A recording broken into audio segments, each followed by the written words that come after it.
gekracht bei Sendai, eine Millionenstadt, die eigentlich komplett überflutet wurde. Hier sehen Sie dieses kleine Schiff, das mit den Wassermassen kämpft, und es gibt Berichte über Schiffe, die vermisst werden, unter anderem ein Boot. Es wird weitere Nachbeben geben und niemand kann genau sagen, wie. All das ist hochprofessionell, und wenn Sie etwa die Ein Fahrradauto noch, und da kommt welche Fernsehen hören, die sind sehr professionell, beruhigend. I was woken up by the news that there was an earthquake in Japan and tsunami warning for the West Coast and Hawaii and so on. So I hope at least the US is kind of fine. I'm sorry for the people in Japan. And yeah, horrible. I mean, they even could feel it in Germany.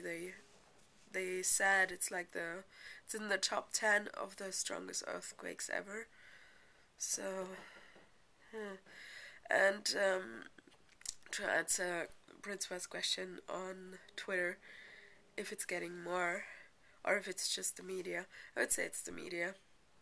Because earthquakes and tsunamis and everything have happened before, but with Twitter and so on, it's just spreading faster.